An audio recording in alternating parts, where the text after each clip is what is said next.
menyertai webinar. So webinar ni kita anjurkan sempena bulan kesihatan mental 2021, dan pihak Befrienders Kuala Lumpur amat berbesar hati kerana kami dapat menjemput Profesor Madya Dr. Muhammad Musin bin Ahmad Zahari. Beliau merupakan pakar perunding kanan psikiatri di Pusat Perubatan Universiti Malaya, dan beliau juga merupakan Profesor Madya di Jabatan Perubatan Psikologi juga di Universiti Malaya. Jadi terima kasih Prof kerana bersama-sama dengan kita malam ni. Dan kalau boleh malam ni kita nak mengupas lebih lanjut lagi mengenai kesejahteraan kesihatan mental. Jadi apa yang kita lakukan ialah kita dapat mengumpul beberapa soalan daripada publik, dan kita akan cuba kupaskan persoalan-persoalan yang mereka kemukakan. Dan saya berharap Prof dapat menjawab soalan-soalan mereka dan terus memberikan pencerahan mengenai isu kesihatan mental ini. Okay? So mungkin kita sebelum kita bermula, saya ingin menyeru kepada semua, sekiranya emosi anda terjejas dengan kandungan ataupun perbincangan semasa sesi ini, anda boleh tinggalkan sesi ini pada bila-bila masa saja dan sila dapatkan sokongan bantuan. Antaranya boleh telefon talian Befrienders Kuala Lumpur yang available 24 jam, sebab kemungkinan apa yang kita bincangkan ni mungkin ada triggering factor kepada siapa yang sedang menderita ataupun sedang mengalami masalah kesihatan mental yang kronik. Baiklah, jadi tanpa melengahkan masa lagi, kita pergi ke soalan pertama. Jadi ini adalah soalan yang agak general. Jadi bolehkah Prof berikan definisi kesihatan mental secara am? Terima kasih pada Tuan Pengerusi Mr. Ardi. Ini kita berjumpa kerap kali ini. Dan saya pun dah familiar, Alhamdulillah. Pertama sekali saya mengucap kepada Befrienders kerana menjemput, memberi ruang kepada saya untuk berkongsi ilmu sikit sebanyak dan juga pengalaman saya dengan pesakit. Hari ini sahaja pun saya menjalankan klinik daripada pagi sampai petang tadi, sampai pukul 6. Jadi sekarang kita bertanya merungkai berkenaan dengan kesihatan mental. Saya rasa saya kena perjelaskan sebab banyak orang selalu salah faham kesihatan mental dengan penyakit mental. Sebenarnya kesihatan mental ni satu entiti, cara terminologinya berbeza daripada penyakit mental. Jadi kesihatan mental ni sebenarnya connotation dia adalah positif, adalah benda yang positif sebenarnya. Maksudnya merujuk kepada kesejahteraan, well-being seseorang dalam mental health capacity ataupun kebolehan capacity mental dia, kebolehan mentalnya, dan dia merujuk kepada seseorang boleh mencapai objektif diri dia. Contohnya kalau dia pelajar, dia boleh objektif dia sebagai pelajar mengikut kemampuan lah. Ini pun banyak lah kalau kita cakap kan, sebagai pelajar kita kena ada, mungkin ada soalan berkaitan dengan pelajar kita akan jawab nanti, tapi ikut kemampuan diri contohnya kan. Jadi realizing your own potential, makna potensi diri itu di tahap yang optimum, kita boleh berusaha ke arah itu. Kemudian selain pada itu juga, untuk mencapai itu kita kena berkebolehan mengatasi stres ataupun tekanan dalam hidup ni. Mana ada orang yang tak ada stres? Mesti ada stres at some stage, dan berhadapan dengan kadang-kadang tentu kita akan ada stres. Tapi bagaimana kita menangani stres itu? Konsep menangani ni ada dua. Pertama, mencegah ataupun mengurangkan bila stres tu datang, dan juga apabila stres tu datang, macam mana kita nak handle stres itu. Jadi saya suka lihat konsep stres ni dalam keadaan seperti itu, sebab dalam konsep perubatan akhirnya kita kata mencegah lebih baik daripada mengubati. Prevention is better than cure. Jadi mungkin ada cara-cara lifestyle, cara hidup kita, contohnya cara kita apa dia panggil interpersonal relationship dengan orang lain, contohnya cara kita berkomunikasi, semua ni uh, mungkin mengurangkan risiko as a prevention toward mental health problem. Satu lagi, dah ada problem. Bila dah ada problem, macam mana kita nak overcome bila problem tu dah ada. Itu satu lagi isu bila disebut pasal kesihatan mental. Dan jadi ability nak kebolehan mengatasi masalah atau stres. Kemudian of course isu productivity seseorang. Dia very productive. Dia berkemampuan mengikut kemampuan dia sendiri, dan juga akhirnya of course dia boleh contribute to the society lah, sama ada dalam keluarga, rakan-rakan, ataupun kalau yang minat leadership dia jadi macam leader, dia boleh memimpin dalam kumpulan itu macam pelajar ataupun ke community leader dan sebagainya. Jadi ini saya detailkanlah tafsiran berkenaan dengan kesihatan mental ni. Jadi itu kesihatan mental. Jadi kita tak sebut langsung. Saya rasa saya tak sebut pasal penyakit langsung tadi. Jadi bila dia sebut pasal satu lagi aspek, ini mental illness pula. So mental illness, sebab nak mencukupi perbandingan ni kita kena bezakan. Mental illness adalah satu yang kita taklukkan dah ada penyakit. So penyakit ni memang penderitaan lah penyakit ni. Orang yang diabetes ada penderitaan dia sendiri. Orang yang kecil ada hypertension, darah tinggi pun penderitaan dia sendiri. Ini penderitaan yang dialami. Contohnya yang paling frequent sekali kalau berkenaan dengan penyakit mental ni adalah kemurungan lah, depression. Depression ini kalau bahasa sains dia panggil major depressive disorder. Maknanya depression tu adalah satu yang serious, is a major problem, and dia ini elemen boleh sebut penyakit. Dia mengganggu fungsi harian, dia tidak boleh contohnya kriteria tertentu dia sebut pasal macam tak boleh tidur, dia tak boleh nak fokus, aktiviti hariannya hilang minat, hilang rasa keseronokan. Jadi ini elemen yang dah ditaklukkan sebagai elemen mental illness ataupun penyakit mental. Jadi ini dua grup besar bila kita bercakap berkenaan kesihatan mental secara umumnya. Okey. Itu panjang jawapan saya tu. Ya, memang perlukan jawapan yang panjang sebab kita pun kena tahu apa perbezaan antara kesihatan mental dan juga penyakit mental, sebab mungkin ramai yang tak sedar kerana mereka selalu kaitkan directly kesihatan mental dan penyakit mental. Jadi terima kasih Prof atas penjelasan yang jelas tersebut.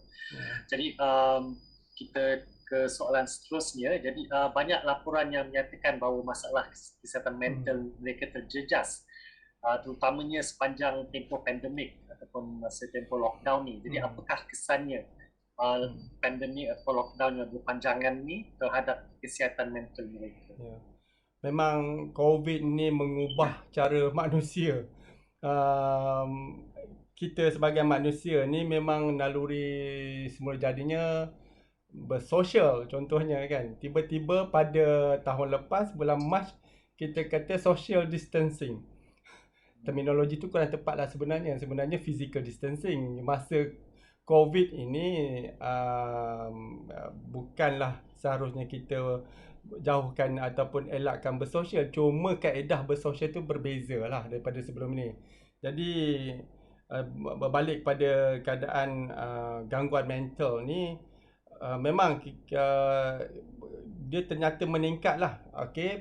Tapi research kalau nak tanya penyelidikan cara khususnya dia adalah buat, contohnya among antara frontliner dia buat ada research. Sebab yalah yang terkesan sangatnya adalah frontliner ni banyak yang kita terpaksa buat, kita panggil psychological first aid dekat hospital. Kami pun terlibat di hospital. Tetapi rakyat cara umumnya pun terkesan. Dan saya menarik perhatian apa kita lihat suicide rate, kadar bunuh diri kan. Ini data yang dinyatakan oleh Kementerian Kesihatan, polis yang rasanya dalam sebulan dua lepas ada buat kenyataan meningkat. Dia meningkat 140% daripada tahun sebelum itu. Dan juga selain daripada itu, kita boleh lihat macam tahun ini je mengikut laporan ada 468 tak silap saya dalam akhbar dilaporkan ada kejadian bunuh diri. Jadi kalau lihat ini adalah indeks berkenaan dengan kesihatan mental negara kita. Jadi bila kita lihat ada peningkatan, menunjukkan makin ramai yang terkesan, makin ramai yang ada gangguan, sama ada dia merupakan gangguan kesihatan mental seperti saya definisikan tadi atau penyakit mental tu sendiri. Sebab kalau dah dikatakan penyakit mental, memang dia ada gangguan kesihatan mental tu. Tapi kalau kesihatan mental tidak semestinya ada penyakit mentalnya tadi. Jadi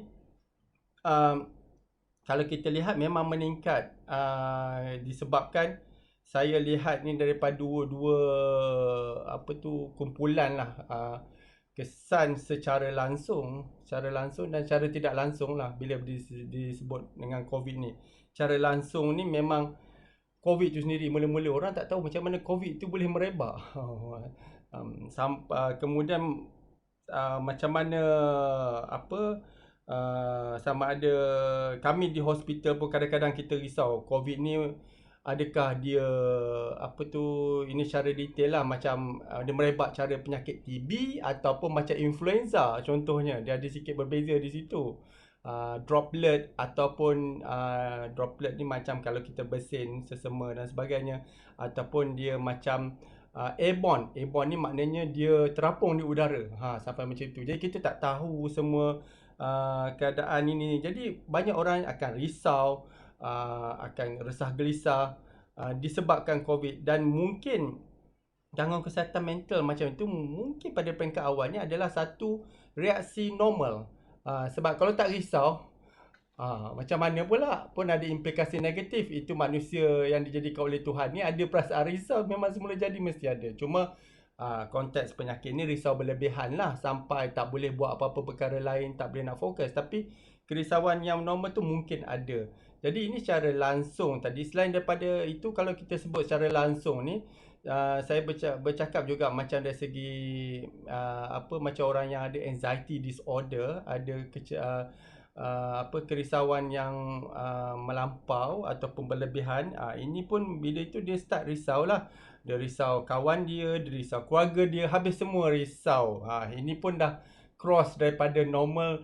Mungkin kerisauan ni perlu perhatian yang lebih khusus lagi. Sebab kalau tidak, sekarang dia jadi tidak boleh berfungsi, tak boleh berinteraksi dan sebagainya sebab kerisauan.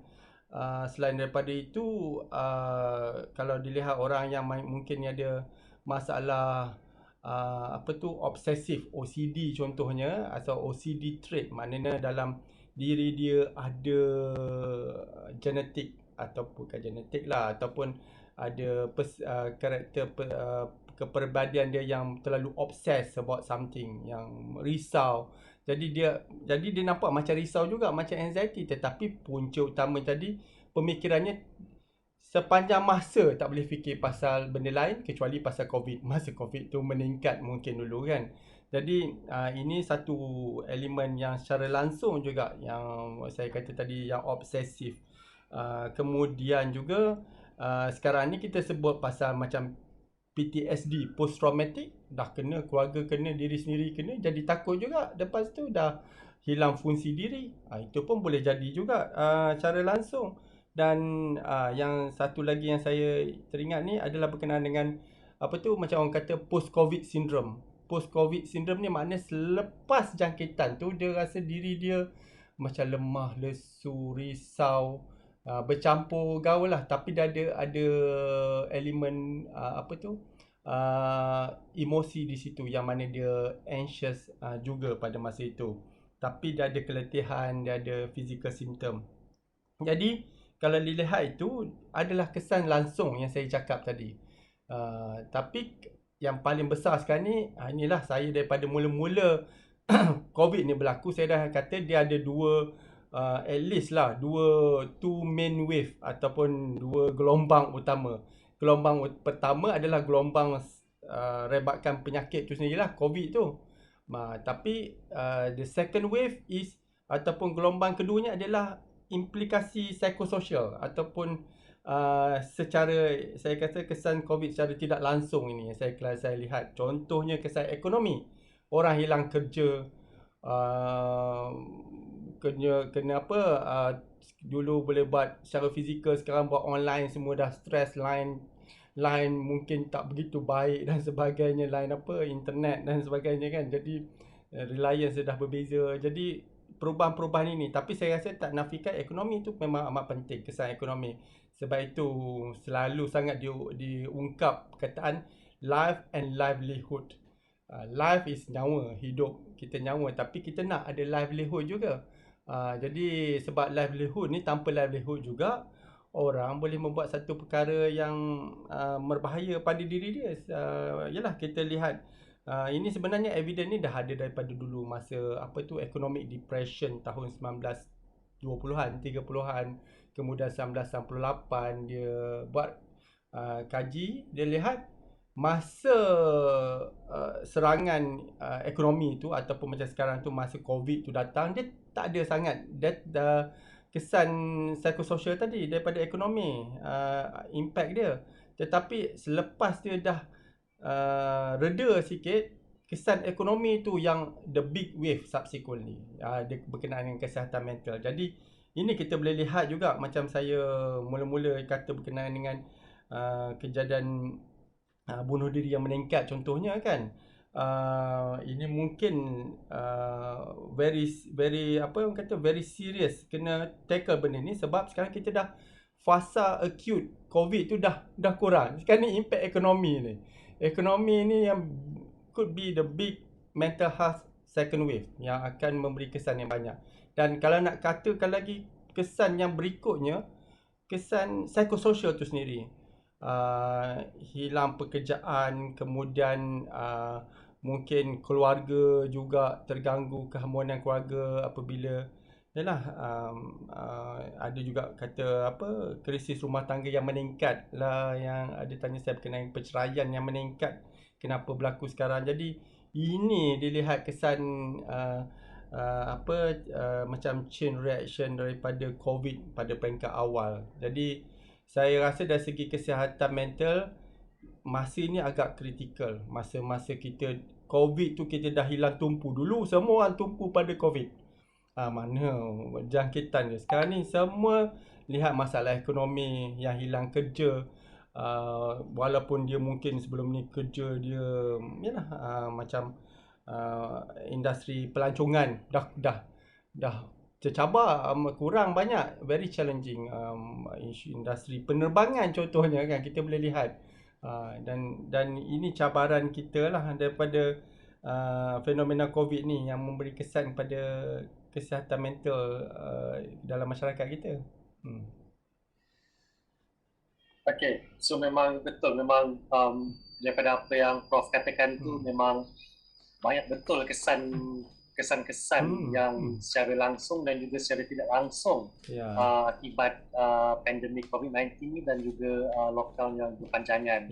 Jadi memang bila kita dengar tu memang merisaukan, sebab yalah, sebab kita pun impacted, terkesan dengan semua yang berlaku ni. Dan secara tak langsung tu, bila macam Prof katakan, bila kita kata pasal kesihatan mental tu, bila susah untuk kita cegah stres tu daripada datang, sebab banyak sangat kesan yang terlibat secara langsung atau tak langsung, yang menyebabkan kita semua berada dalam keadaan yang stressful. Dan mungkin ada antara kita yang berasa suka untuk untuk atasi ataupun untuk cope dengan masalah yang melanda. Betul. Okay. So soalan yang seterusnya ini memang agak panjang lah juga. Okay, so soalan ni daripada seseorang yang mungkin dia ada childhood trauma, jadi dia selalu sangat terganggu dan selalu terfikir pasal childhood trauma dan juga masa silam, dan selalu mungkin menyalahkan diri sendiri, dan akibatnya kesannya ialah dia sentiasa cuba lari daripada realiti kerana dia rasa realiti itu sangat menyakitkan. Jadi dia nak tanya macam mana untuk terus konsisten dengan diri sendiri, untuk terus move on, untuk be positif dan tak terus dibelenggu dengan kisah silam dengan apa yang berlaku di masa silam. Panjang soalan tu ya. So saya cuba jawablah seperti yang biasa saya lihat dengan keadaan yang fenomena berlaku dalam pesakit yang kita temui. Jadi memang kenangan silam ni, cerita-cerita masa childhood, masa kanak-kanak amat memberi kesan kepada individu. Sama ada kita sedar atau kita tak sedar.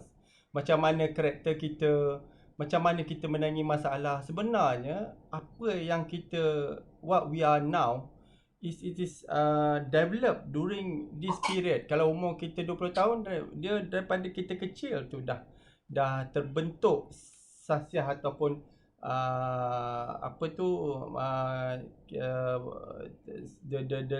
our lesson ataupun our learning process, macam kita nak menangani masalah, macam mana kita boleh terdedah dengan stres dan sebagainya. Ini sebab kalau kita lihat pun stres ni pun lain orang lain stresnya. Ada setengah orang ada masalah besar, dia seperti tak stres, tapi ada setengah orang mungkin orang yang lain kata ini mungkin tak ada apa-apa tapi dia stres. Jadi itu pentinglah. Ini kan kita cakap bagaimana kita nak membantu orang stres, itu kita kena faham. Tetapi kenapa ada stres yang itu, ada stres yang ini, berbeza-beza sebab bagaimana kita dibesarkan. Jadi tak dinafikan macam soalan yang diajukan ini, memang sejarah silam masa childhood amat penting. Tapi satu isu di sini macam kita kena lihat dengan keadaan lebih realistik. Sejarah kita lampau memang tak boleh diubah lah. Kita tak boleh undur balik masa kita supaya sejarah atau keadaan itu berubah. Kita lalui zaman itu hanya sekali. Jadi itu satu hakikat yang perlu diketahui lah. Jadi kadang-kadang bila kita ada sejarah silam ni, sebenarnya lebih bagaimana kita mentafsirkan sejarah yang kita lalui itu. Maksudnya memanglah mungkin itu pahit. Ada kes contohnya being sexually abused, physically abused, didera secara seksual, didera secara fizikal. Banyak yang saya temui jugalah.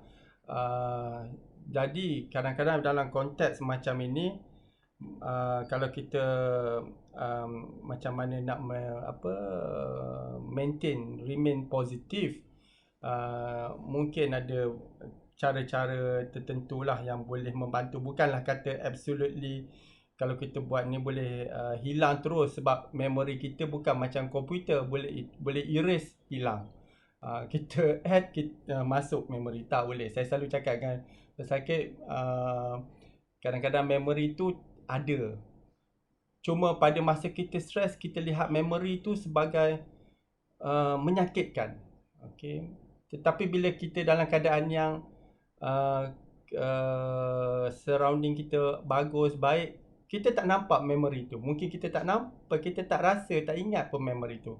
Sebab memory ni sebenarnya satu lagi kaedah memory ni, emotional memory.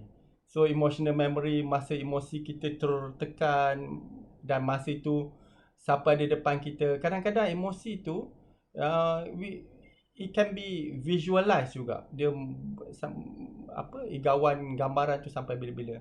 Jadi kalau nak satu pada kaedahnya mengurangkan kesan tu, kita perbanyakkan aktiviti macam hobi. Kita kena ada hobi. Contohnya bila kita ada hobi, kita rasa insya-Allah kita akan lebih rasa macam kepuasan, keseronokan dalam diri kita. Memori yang negatif dia akan berkurangan. Tetapi kalau kita mungkin uh, apa macam uh, terdedah dengan banyak stres masa hidup kita dan pada masa itu, dan kita juga tak ada apa tu, kaedah-kaedah macam hobi tadi kita tak ada, kita kurang ada kawan yang boleh kita luahkan perasaan kita. Mungkin memory ni akan lebih menghantui seseorang tu lah, sebab dia tidak dapat keluar daripada fikiran, dan burden, emotional burden tu dekat orang itu sahaja kalau dia tak ada cerita dekat orang lain. Sebab itu selalu the keyword when talking about mental health, kita sebut pasal let's talk, luahkan benda tu kena. Dan itulah macam fungsi befrienders ni memang amat penting lah, mendengar permasalahan dan cuba mengurangkan stres seseorang itu. Dan selain daripada itu, ada juga yang ini bukan untuk memory sahaja, tapi banyak perkara-perkara lain juga boleh perkara yang macam emosi yang negatif dia boleh membantu. Contohnya kita panggil positif psikologi ataupun positif mental health lah, perkataan biasa tapi terminologinya positif psikologi. Contohnya kita belajar dalam hidup kita bersangka baik dengan orang. Okey, kita jadikan amalan.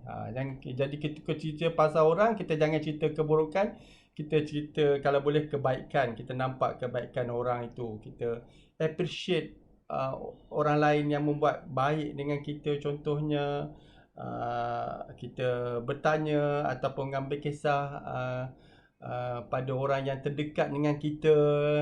Jadi perkara-perkara ini akan mengurangkan, kalau masih ingat seperti saya kata yang pertama tadi, kita stres, kita nak mencegah daripada stres sebelum kita stres tu. Jadi lifestyle yang seperti ini boleh membantu kita mengelakkan kita mengalami stres itu. Dan selain pada itu, ada juga kita kena menggunakan, kita panggil mindfulness. Mindfulness is about now. Ini contradict lah bila sebut pasal psychodynamic. Kita panggil cerita sejarah lampau semua itu yang menyakitkan. Dia kalau kita dia mungkin distract our awareness ataupun our alertness pada masa ini. Jadi mindfulness ni mengajar kita supaya kita lihat sekeliling kita. Siapa ada sekeliling kita? Apa yang berlaku sekeliling kita? Malahan kadang-kadang kalau kita dalam keadaan tertekan, kita belajar distract, kita lihat pokok tu bergerak, ditiup oleh angin. Dia bergerak berapa banyak, ada daun-daun berguguran, daun hijau ada, daun warna perang ada. Contohnya, saya membayangkan diri saya buat mindfulness, duduk di depan halaman rumah, tengok sebuah pokok, pokok kan. Jadi itu satu kaedah yang mungkin bukan long term lah, maksudnya short term measure untuk nak overcome ini. Long term measure tadi, langkah jangka masa panjang, dia macam saya kata tadilah, lebih kepada positif psikologi, lifestyle kita kena perbaiki. Memang selain daripada itu, kita kena biasakan kita panggil macam positive appraisal pada orang lain. Kita belajar menghargai, memberi respon yang baik kepada orang lain.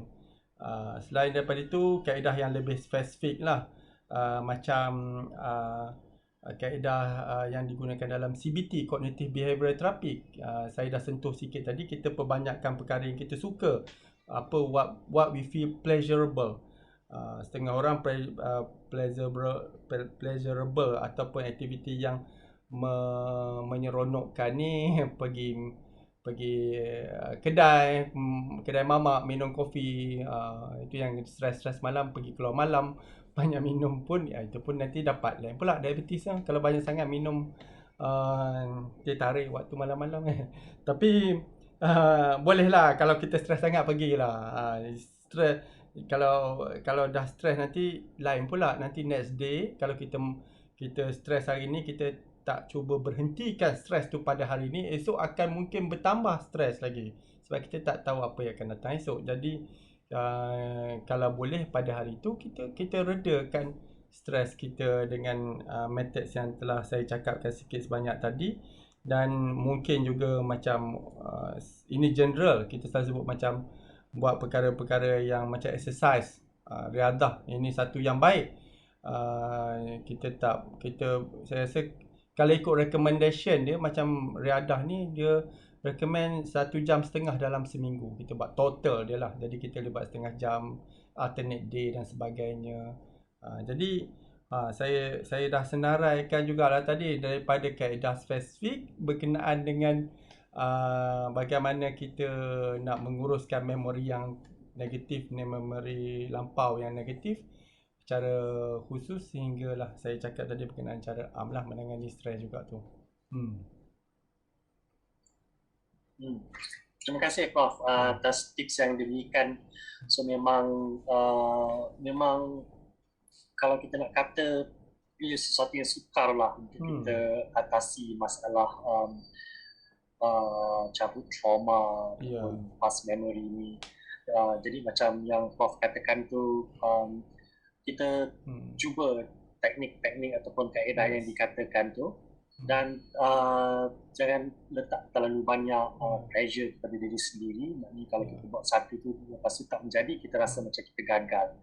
Tapi apa yang kita perlu buat ialah kita kena terus konsisten dan terus lakukan. Dan saya rasa yang penting juga ialah terus mendapatkan sokongan emosi daripada orang sekeliling, ataupun kalau tiada, cuba talent-talent bantuan yang ada. Sekurang-kurangnya kita ada outlet untuk kita luahkan emosi, luahkan perasaan yang terpendam tu, dan secara tak langsung cara tu pun dapat mengurangkan beban emosi yang kita rasai. Dan banyak kaedah-kaedah lain tu macam mindfulness, positive psychology, ataupun distraction melalui hobi ataupun riadah pun boleh berkesan kalau kita lakukan secara konsisten. Okay. Kita teruskan ke soalan yang keempat. Soalan ni pun ada kaitan dengan apa yang Prof uraikan tadi mengenai kesan daripada pandemik. Jadi untuk masalah ni dia menyatakan yang sebab setiap hari kita melihat laporan mengenai berapa banyak kes COVID, kes positif yang ada, dan berapa banyak kematian, dan sejak beberapa bulan kebelakangan ni memang kes kematian ni dalam ratus, jadi memang ramai. Jadi secara tak langsung dia menyebabkan ketakutan yang melampau pada individu ini, yang dia sentiasa rasa yang mungkin dia yang akan mati kerana COVID ni. Jadi perasaan tu semakin lama semakin teruk, sehingga menjadikan dia sentiasa berasa stres, sentiasa menangis, dan bila tidur pun tidur tak lena sebab selalu terbangun sebab rasa takut dan mula berfikir yang bukan. Jadi soalan dia, adakah dia menderita kerana masalah kesihatan mental, ataupun dia merupakan satu stres berlanjutan kerana terlalu peka ataupun terlalu terdedah dengan berita-berita mengenai kematian yang melibatkan kes COVID-19. Betul lah. Dia sebenarnya macam soalan ini ataupun individu yang mengalami keadaan seperti ini, dia macam satu spektrum lah. Dia daripada macam saya kata, saya suka lihat, saya walaupun saya pengamal perubatan, saya cuba elakkan memberi persepsi apa kita lalui itu semua penyakit ataupun yang tak sihat, sebab kadang-kadang ada respond to the surrounding. Jadi memang kalau kita lihat satu ketika dulu sehingga sekarang pun, sekarang ni 4 digit, dulu satu masa dulu ataupun berapa panjang itu kita 5 digit satu hari, belas ribu. Jadi kalau kita hari-hari terdedah dengan maklumat ini, kita boleh menimbulkan ianya boleh menimbulkan risau. Jadi sebab kita mungkin individu tu yang risau tu dia mungkin kena pergi kerja, dia kena mungkin ada physical contact dengan orang sebab nature kerja dia mungkin apa tu, Grab rider yang hantar delivery makanan, Food Panda semua tu jadi berdepan dengan unknown, siapa kita tak kenal orang tu, siapa dia punya contact. Jadi bila dengar belas-belas ribu satu kes satu hari dan kematian mungkin 3 digit sehingga sekarang ni pun kadang-kadang 3 digit, ini memang ada rasa fear ataupun rasa ketakutan. Dan ketakutan ini, kalau seperti saya ada kata tadi, kita boleh berfungsi, dia mungkin ketakutan yang dikategorikan gangguan kesihatan mental. Maknanya dia bersifat apa tu, temporary ataupun sementara lah, sementara keadaan itu. Mungkin bukanlah sepanjang, kalau dia berlaku macam tu bukanlah sepanjang hari, dia mungkin berlaku apa tu, setengah jam dia terfikir macam tu, kemudian dia boleh kerja balik. Tapi kerja tu ingatlah SOP tu kena gunakan dengan kena pakai, kena ikut.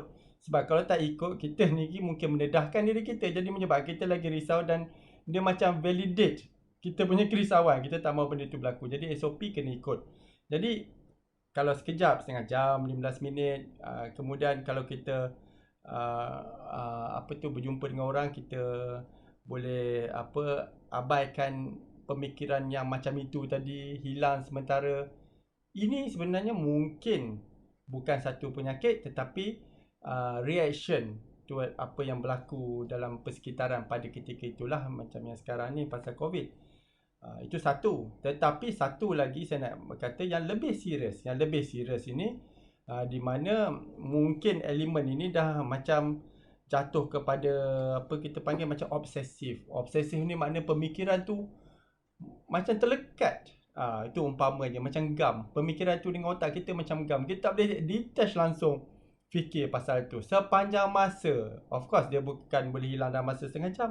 Dia berhari-hari benda tu, itu je kita fikir. Macam kata di tuan pengurusi tadi, sampai ganggu tidur, sampai hilang selera makan, mungkin hilang minat, hilang keseronokan. Ini saya rasa bukan reaksi normal dah. Ini mungkin menjadi satu reaksi yang serius. Jadi kalau sifat dia yang berpanjangan, dia mengganggu fungsi harian kita dengan ketara, itu dia mungkin sudah menjadi satu apa tu, macam kita kata penyakit tadilah. Dia perlu rawatan cara khusus. Dia mungkin kena ada kaedah counselling campur, mungkin ada rawatan macam yang boleh menenangkan dengan ubat dan sebagainya. Sebab kalau tidak, dia akan jadi resah gelisah, jadi tidak tentu dan sebagainya. Jadi ini dua spektrum, dua keadaan yang saya cuba nyatakan, yang mana satu tadi adalah satu normal respon dan satu lagi yang lebih serius. Tetapi kalau dilihat satu lagi konteks orang yang ada risau berlebihan ni, macam orang yang ada sejarah konteks dengan COVID, dia sendiri pernah kena COVID, ataupun dia masuk ICU sebelum ini. Saya berdepan dengan individu-individu seperti ini, mereka jadi takut. Malah mereka menyatakan pasal setengah individu dan masyarakat tak nak ambil vaksin dan sebagainya. Mereka bimbang sebab nanti ada ahli keluarga mereka boleh terkena dan sebagainya. Dan yang lebih serius lagi, kesan itu mungkin berbentuk macam ketakutan tadi, dia macam PTSD lah, Post Traumatic Stress Disorder ni, ataupun stres yang disebabkan daripada trauma yang dilalui. Jadi mendapat penyakit COVID, ataupun ada ahli keluarga yang dapat penyakit COVID, ataupun ada ahli keluarga yang meninggal disebabkan COVID. Ini meningkatkan kesan emosi juga. Jadi dia mungkin react dalam keadaan yang bukan normal lagi. Seperti saya kata tadi, ganggu tidur, ganggu fungsi harian, ganggu macam-macam. Dan contohnya bila disebut pasal post traumatic disorder ni, saya pun dah tersebut tadi, saya nak sentuh sikit. So dia ada beberapa features juga yang penting di sini. Contohnya dia ada flashback, maknanya igawan dia balik, macam mana dia boleh dapat. Jadi dia tidak dapat keluar daripada igawan tadi, flashback tadi. Selain daripada itu dia kita panggil avoidance, dia mengelak daripada situasi yang pernah mendedahkan dirinya kepada keadaan berbahaya. Semestinya lah bila disebut pasal post traumatic ni adalah mengikut definisinya life threatening situation, keadaan situasi tu memang mengancam nyawa. Mungkin lihat aksiden macam motor vehicle ataupun aksiden dekat Malaysia, kereta motor dan sebagainya, mungkin berbentuk penyakit, mungkin trauma, ada dicederakan orang jadi takut selepas itu. Jadi banyak konteks boleh menyebabkan PTSD. Jadi simptom dia tadi flashback terhadap memory itu. Kemudian saya kata yang kedua tadi adalah avoidance, mengelak dengan keadaan itu. Dan yang ketiganya macam dia selalu terkejut, tidur terkejut. Dalam keadaan biasa pun cepat, perkara kecil-kecil pun boleh dia jadi macam starter respon dengan keadaan itu. Jadi ini secara sikit sebanyak lah berkenaan dengan traumatic impact daripada traumatic experience. Jadi itulah untuk jawapan yang ini. Okay. Jadi so rasanya seeloknya cuba dapatkan bantuan profesional dalam kes ni, especially kalau rasa gangguan tu dah terlalu melampau sehingga menyebabkan keadaan hidup tu dah tak lancar sebab sentiasa dibelenggu dengan perasaan takut sepanjang masa. Jadi seterusnya, okay. So untuk soalan ni dia didiagnose dengan MDD, PTSD dan juga bipolar. Okay, so ni kita ditanya pasal penyakit mental. Jadi soalan beliau ialah apakah solution cara untuk kurangkan atau hilangkan rasa salahkan diri dan meletakkan diri sendiri sebagai punca dengan apa yang pernah terjadi sepanjang hidup. Jadi ini complicated lah sebab dia dah didiagnose dengan macam-macam masalah penyakit mental. Okay. So tu MDD, Major Depressive Disorder, Post Traumatic, Bipolar, kehadiran tiga-tiga penyakit ni memang amat komplikasinya complicated lah nak menangani masalah keadaan ini. Jadi kalau dilihat pun di sini self guilt ataupun self blaming, menyalahkan diri sendiri. Kita rasa diri kita yang buat silap, kita tak nampak elemen orang lain, kita nampak diri kita tapi in the negative way. Jadi sebenarnya kalau dilihat satu pada simptom kemurungan major depressive disorder ataupun bipolar dalam keadaan konteks depression juga, dia self guilt ni satu pada simptom. Jadi kalau dia berlarutan dan menyalahkan diri sendiri tu sebenarnya mungkin bila dia selidik fakta, dia mungkin buat jurnal, tulis apa yang dia sebenarnya dia tak nampak pun elemen silap dia ataupun dia nampak juga ada orang buat mistake ataupun kekurangan orang lain, bukan diri dia sahaja. Tapi dia bila dia berfikir, dia salahkan emosi dia sendiri. Dia salahkan diri dia sendiri. Jadi mengganggu emosi lah. Jadi itu mungkin kemurungan dia belum betul-betul pulih. Itu satu yang saya nak tegas dari sini. Jadi kalau orang tu dah ada keadaan ini, dia terus menerus blame dekat diri dia sahaja dan tak nampak konteks orang lain. Tapi ini itulah saya kata tadi, kena usaha kadang-kadang macam konsep cognitive therapy, kita tulis journal, describe what we feel. Sebab kadang-kadang apa kita rasa tu kita rasa, tapi bila kita nak tulis, kita tak dapat menterjemahkan sebenarnya. Jadi faktanya sebenarnya tak ada, cuma fakta emosi saja. Sebab emosi ni tulis pun tak susah nak tulis sebenarnya. Emosi ni susah nak describe.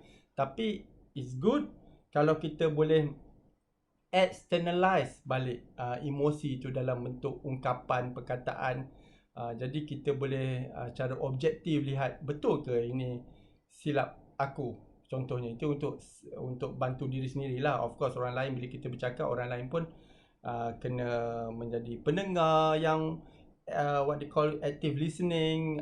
Kemudian kita kena ada empathy, dan juga kita non-judgmental. Kita tak boleh hakim orang itu, melihat dia macam kita banyak silap. Kita nak dengar masalah orang, tapi kita lihat orang tu bagi kita tahu masalah, tapi kita lihat masalah tu daripada diri kita, daripada orang yang mendengar tu. Jadi itu tak ada empathy di situ. Kita kena lihat masalah itu ataupun dengar masalah itu seperti orang yang mengutarakan masalah itu.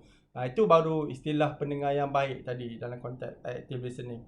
Jadi berbalik pada isu rasa self blaming tadi. Jadi kenapa jadi self blaming? Satu lagi faktornya di sini kita lihat dalam konteks sentuh juga childhood experience ataupun pengalaman masa kanak-kanak tadi. Kadang-kadang kita internalize perkara yang berlaku masa kita kecil. Terus teranglah cakap, mungkin cara parenting yang not so ideal. Kadang-kadang expectation parents tinggi contohnya kan zaman sekarang.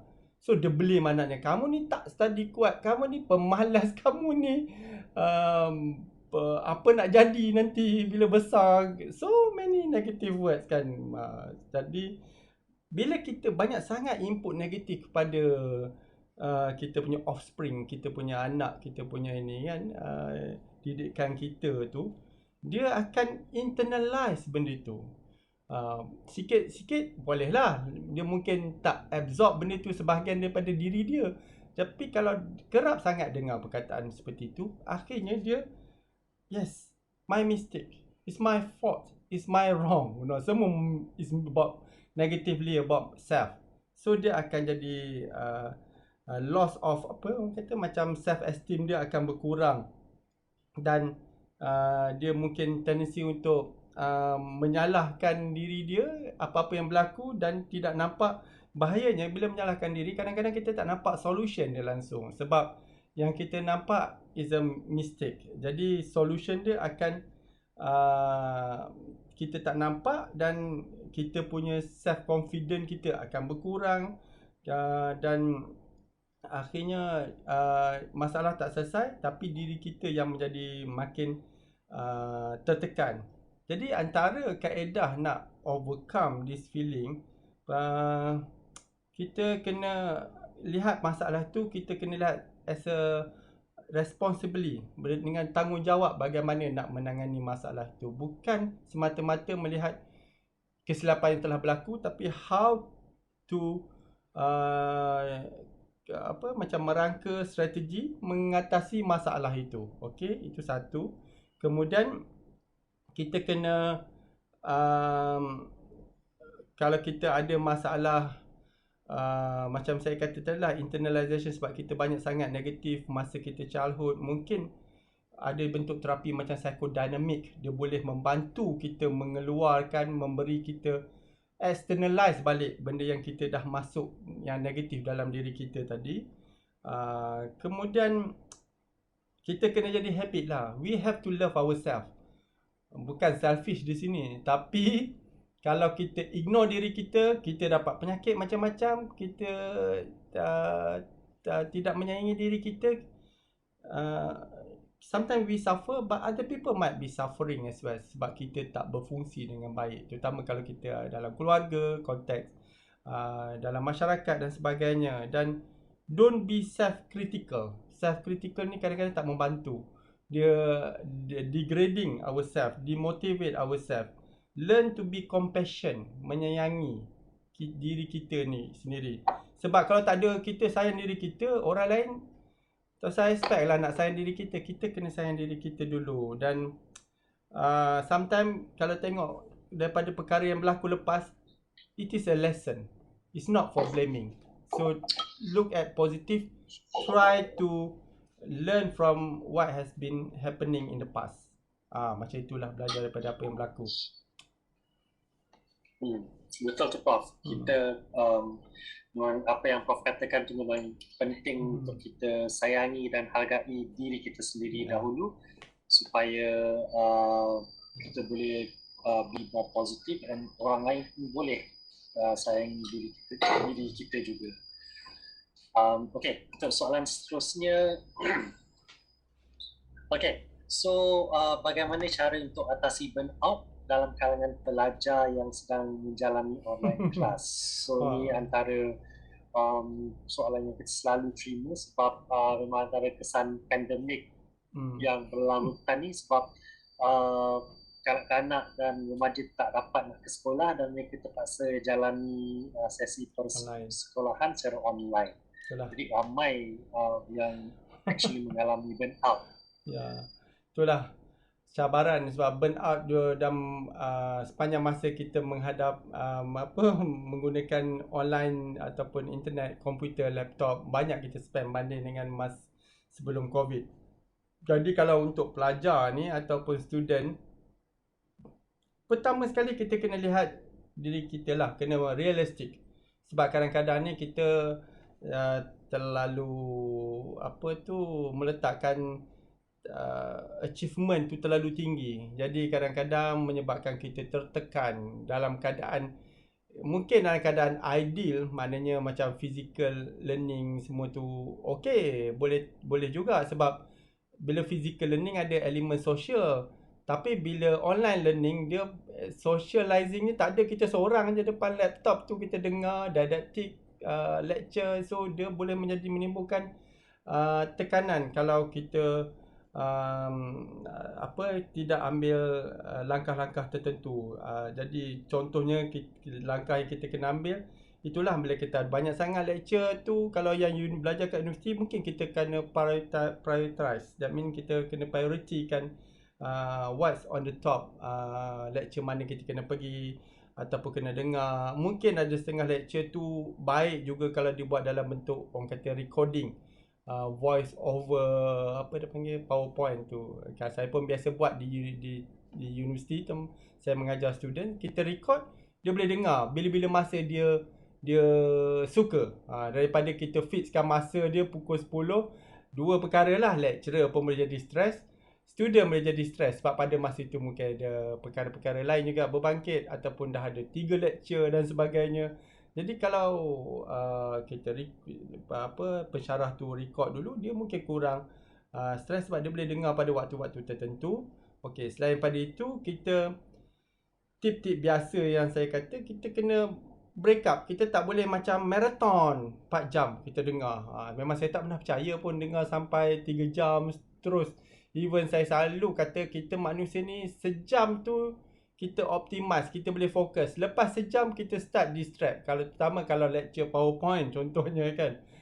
Sejam tu yang paling ideal. Lepas tu kalau saya cakap pun, lepas tu dia punya memorinya cuma 30%, 50%, macam itulah, dia tak not full. Jadi break up the things.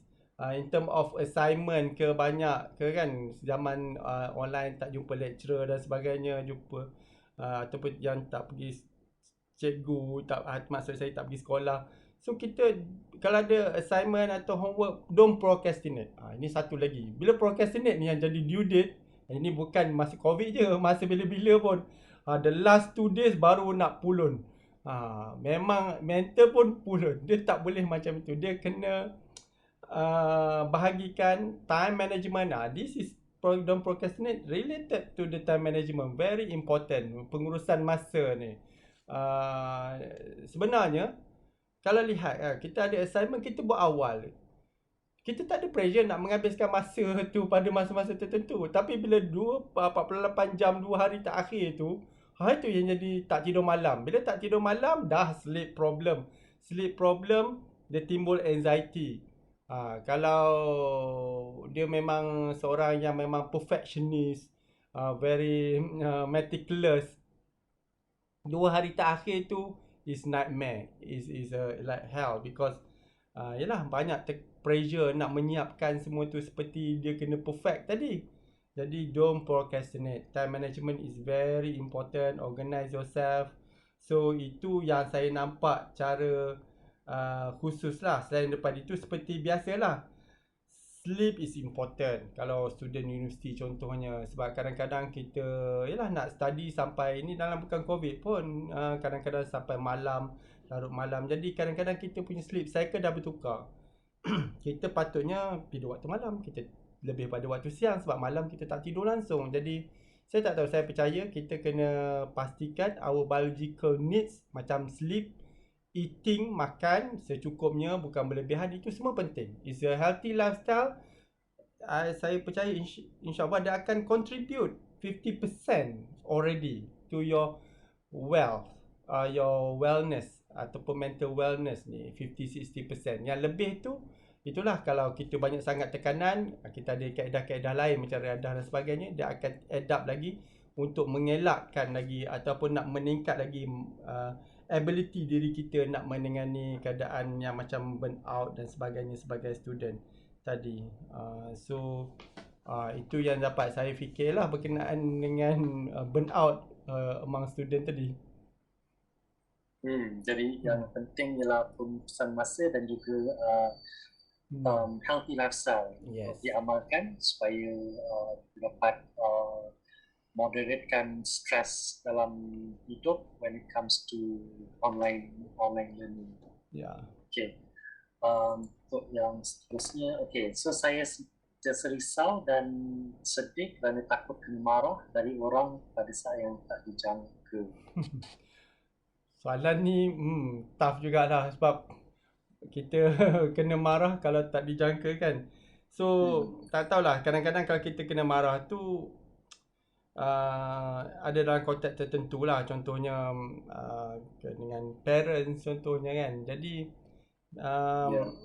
unpredictable ni satu masalah sebenarnya. Saya tak salahkan orang yang menerima. Mungkin biasanya kita ni, kita buat silap, kita tahu kita silap, it's a something kita predict.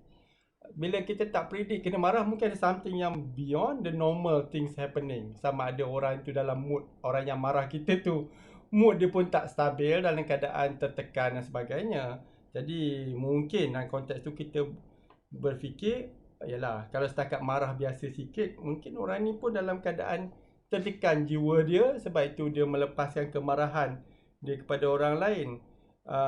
Tapi saya rasa kalau kita berprasangka atau membuat satu baik pada orang lain, I cannot see any reason kenapa orang nak marah unpredictable lah. Tapi kalau kita selalu sangat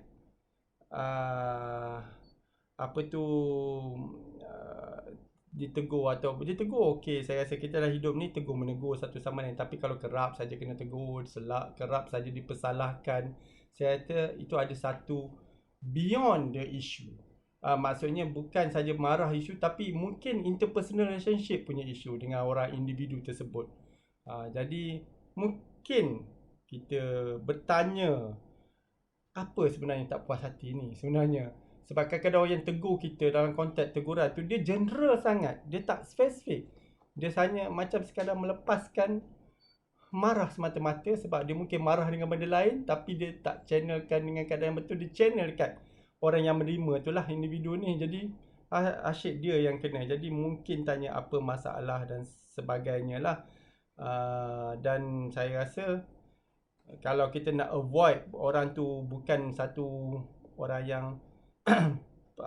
yang nampak bagi sokongan emosi. Bila selalu marah ni, orang tu bukan memberi emosi, memberi sokongan emosi, malah memberi risiko lagi kan. Jadi kalau tak perlu, kita elakkanlah orang ni sudahnya. Sebab orang ini memberi kita tertekan. Kadang-kadang marah bukan menyelesaikan masalah. Sepatutnya memberi solusi dengan cara yang baik. Sama ada dengan majikan kan, majikan dengan pekerja, student dengan lecturer, cikgu dengan murid, ibu bapa dengan anak dan sebagainya. Tunjukkan, terangkan apa masalah yang sebenarnya. Beri teguran macam mana nak improve solusi kepada keadaan itu. Marah tak menyelesaikan masalah. Ya, betul. Kalau selalu kena marah tu memang tak akan menyelesaikan masalah. Jadi lagi teruk lagi situasi tersebut. Betul. Okay. So untuk soalan seterusnya, saya ada minor symptom anxiety. Patutkah saya rawat dari sekarang? Setiap kali saya marah, seluruh badan saya menggigil. Ini dia punya description macam tepat je. Minor symptom anxiety. Maknanya minor tu anxiety saya rasa yang tidak mengganggu tidur, tidak mengganggu perhubungan dengan orang lain, maksudnya boleh bersosial seperti biasa dengan kawan-kawan. Jadi kalau dia mungkin ada orang kata macam anxiety trait lah dia punya individu ni. Jadi anxiety trait ni sebenarnya kalau dia tidak mengganggu fungsi harian dia, masih belajar, student dia boleh belajar, boleh achieve dalam dia punya akademik. Kalau dia dah bekerja, dia boleh siapkan assignment kerja dia seperti dia kendaki, dan interpersonal relationship juga tak ada isu tempat kerja contohnya.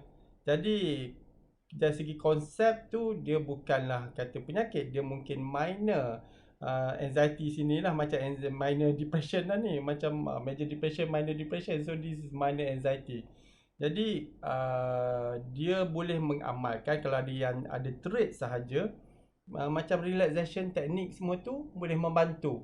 Distraction teknik contohnya mana, ataupun mindfulness ini boleh ada info ni, jadi kita boleh gunakan untuk mengatasi keadaan tu. Macam breathing teknik, relaxation teknik kan, guna breathing teknik, kita deep breathe in, then kita hold our breath for 7 count, 7 kali, tu bilangan 7, dan kita lepas nafas kita dalam 8 kali bilangan. Jadi relaxation teknik ni boleh membantu kalau kita anxious sebenarnya. Tapi bukan sekali kita kena adaptasi diri kita, kena konsisten buat macam tu. Jadi baru impact dia kita boleh rasakan. Jadi itu kalau betul-betul terminologi minor tadilah. Tapi kalau dia dah jadi tense up, dia jadi irritable, semua nak marah sebab dia dah risau, orang cakap dengan dia semua dia nak rasa tak senang, dia ada tendensi nak bertengkar, nak rasa cepat marah. Itu saya rasa mungkin kena dapat evaluation lebih lagi lah, nak confirm apa status individu ini. Ya, jadi kalau simptom tu masih minor, ada beberapa teknik lah yang boleh dilakukan. So macam it's more like anger management punya kaedah supaya dapat mengawal perasaan marah. Okay, so untuk soalan seterusnya ini memang Job Defend SKL ni memang kami selalu terima lah. So untuk seseorang yang ada suicidal thoughts yang teruk, maknanya dia sentiasa fikir untuk bunuh diri, sentiasa fikir nak mati. So macam mana sebagai seorang kawan ataupun ahli keluarga kita boleh bantu orang-orang yang seperti ini? Itulah ini sebelum sampai akhirnya kalau ada suicidal thought tu, akhirnya saya cakap perlu bawa kepada assessment yang proper lah, hospital, ke klinik dan sebagainya. Tetapi langkah pertama apabila kita mendengar ini sebagai individu biasa, sama ada rakan kita, ahli keluarga kita, biasanya orang yang ada suicidal thought ni adalah berkenaan dengan hope, harapan.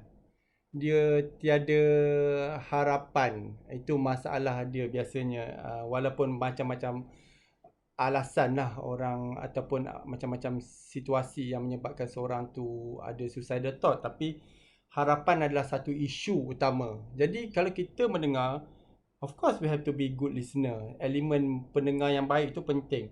Tapi pada masa sama kita kena bukan mengurangkan lagi harapan, kena bagi harapan yang lebih lagi. Giving hope to this person.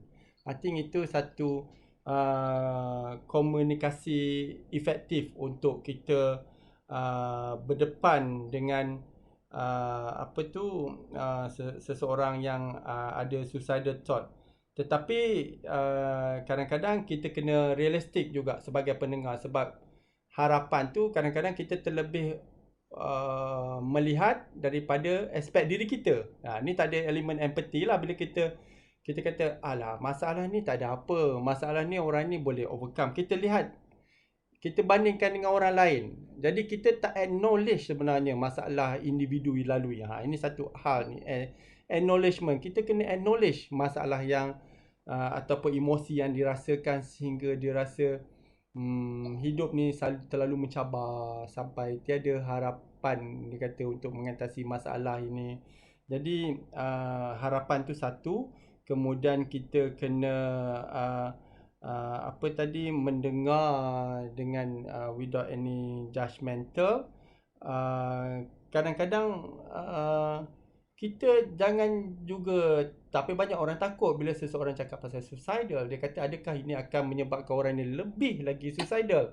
Sebenarnya kajian pun ada buat, dia tidak menunjukkan dia akan menyebabkan orang tu lebih suicidal lagi. Cuma soalan yang tanya, keadaan kita berkomunikasi perlu betul lah. Bukan kita kata kamu ada, saya ni cara tak betul lah saya share di sini. Dia kata pergilah, buatlah. Dia cabar lagi orang tu. Jadi ini tidak menyelesaikan masalah pada ketika itu. Jadi saya rasa kadang-kadang orang yang mendengar ni dia punya skill untuk memberi feedback tu perlu sensitif, perlu ada empathy. Dan saya rasa itu tadi, acknowledge apa dia rasa. Maksudnya rakan kita yang mengalami keadaan itu rasa. Kita jangan buat judgement mengikut cara kita. Tak usahlah cakap lagi sebab saya ada juga jumpa juga di kalangan pesakit kami. Kadang-kadang ada yang sampai orang yang mendengar tu confrontational pula dengan orang itu. Dia elemen pada masa itu. Jadi ini menyebabkan keadaan lebih berbahaya, lebih kritikal. Sebenarnya bila kita tanya dia dan dia bercakap pasal suicidal ideation, kalau dia rasa dia trust dekat orang yang pada yang mendengar ni, dia trust dekat orang yang mendengar ni, dia mungkin realize, oh, before this no one bother to ask about this, no one ever acknowledge my problem about this thought. Dalam hati dia mungkin kata, this is the first time somebody listen to me, bothering about what I'm feeling, bothering about why I feel like life is so miserable, something like that. Ini saya banyak adalah juga daripada patient yang saya pelajar, saya fahami. Jadi jangan, kalau kita dengar, jangan kita takut. Maksudnya kita jadi orang yang second party ataupun pihak kedua yang mendengar ni. Cuma cara kita mengolah, kita reflect balik, kita kena berhati-hati di situ supaya kita non-judgmental, kita tak boleh judge dia, kita lebih memberi harapan kepada dia. Jangan cara kita feedback tu kita heighten emotion lagi dekat individu tu, kita ridicule dia, kita deny dia punya emosi dia. Jadi ini antara yang saya cakap ni campuran lah antara do and don'ts lah macam tu bila kita sebagai pendengar. Jadi akhirnya kalau konsep apa tu, bila suicidal thought ni bagi kami psychiatry, it's just emergency situation basically. Sebab kadang-kadang ada, yalah, data pun menunjukkan kalau ada orang tu dah 20 kali dia attempt, satu will end up with a real suicide case. Okay, so it is true, it's happened. Saya dah cakap peringkat mula dan akhir ni pun macam saya cakap pasal suicide balik. Jadi kita kena buat, kalau orang yang mendengar tu elemen PFA, psychological first aid. Psychological first aid ni basically the skill is 3L, 3L. Listen, kita dengar active listening.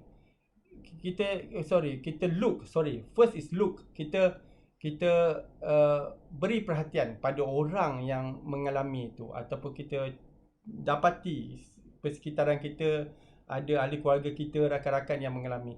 Kita listen, kita dengar, okay, apa yang dikeluhkan, dan listen seperti yang saya cerungkaikan agak panjang tadi, macam mana kita nak mendengar.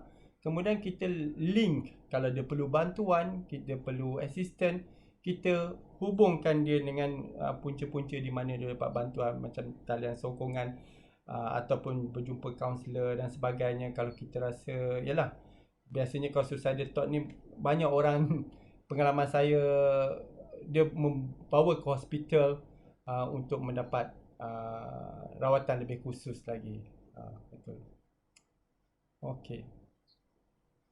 Alright, so memang penting ya untuk kita berikan validation pada orang yang mungkin suicidal thoughts yang teruk ni, dan kita listen non-judgmentally dan berikan empathy yang secukupnya supaya mereka rasa mereka diberikan sokongan emosi yang sepenuhnya.